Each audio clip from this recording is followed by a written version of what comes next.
So today I'm repairing wear and tear damage to the leather car seat bolster. The driver's side bolster is often the first place to show signs of wear and tear, and if it's not repaired it will continue to deteriorate until the leather wears through. Then it becomes really difficult to fix. Once the surface protection has cracked, like it has here, then the damage will accelerate. So this is the time to do the repair before it gets worse. There are 3 stages to the repair. It needs to be cleaned, the colour needs to be matched, and then the colour needs to be applied.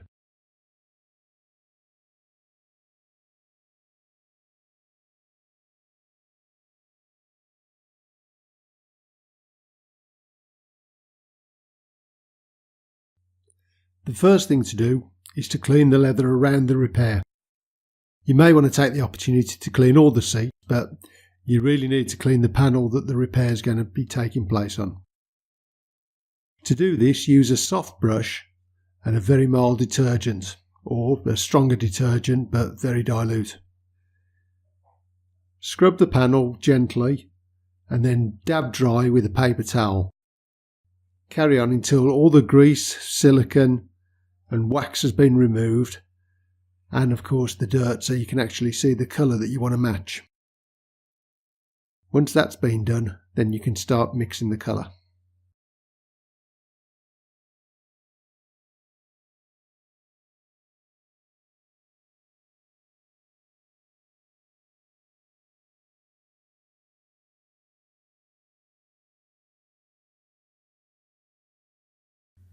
Now the area that you're repairing should be clean, and now you can see the colour that needs to be matched.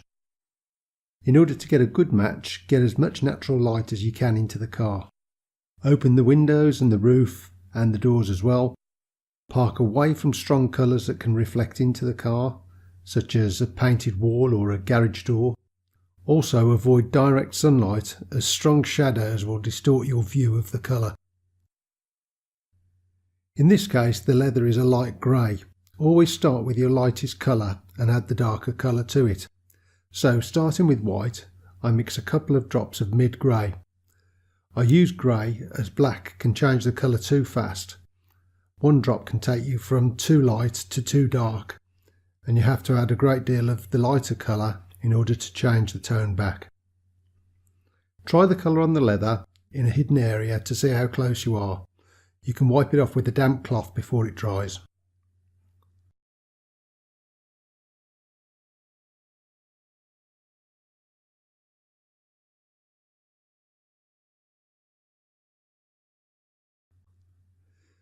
After a few tries, I get the shade right, but the colour is still not a match. Greys tend to have a yellow tint, and once I mix a couple of drops of yellow, the match is good. I use a plastic tray in the footwell, just in case anything gets knocked over or falls over. It's also good practice only to have those items in the car that you're actually using at that stage. Also, put a cloth over the seat so you don't get any drips or drops on there when you're moving across from the footwell to the back of the seat. I would normally use a hairdryer to speed up the drying process, but today, even though it's overcast, it's about 86 degrees, that's about 28 degrees Celsius, and it's drying quick without any extra effort.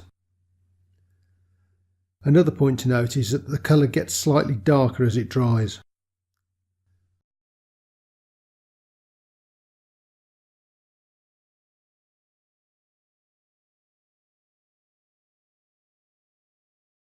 Once you've got the colour sorted, you can start the application. For the first coat, I apply with a sponge in a circular motion to get the pigment into all the cracks and the crevices, and wipe away the excess with a damp towel.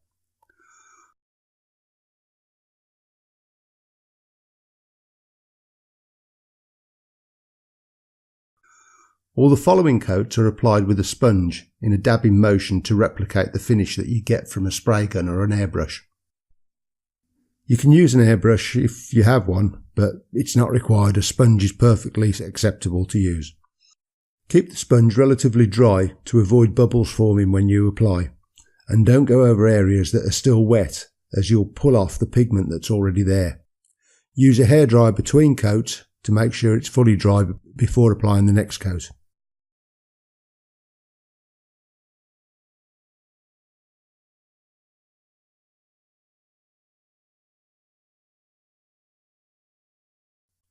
After the first coat is fully dry, step back and check the colour and adjust if necessary. Don't over apply. As soon as the colour is even, stop. There's no benefit in over applying. In fact, it will cause it to wear more prematurely.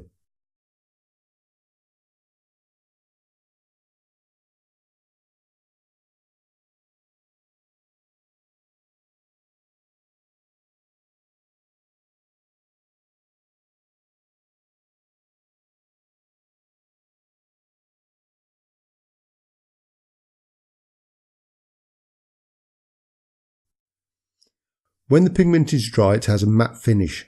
To add a bit of a sheen, wipe over with some leather conditioner and massage into the leather to get back the natural creases and add that sheen. Step back and check. If it looks right, then it is right. Keep an eye out for further damage and repair as required.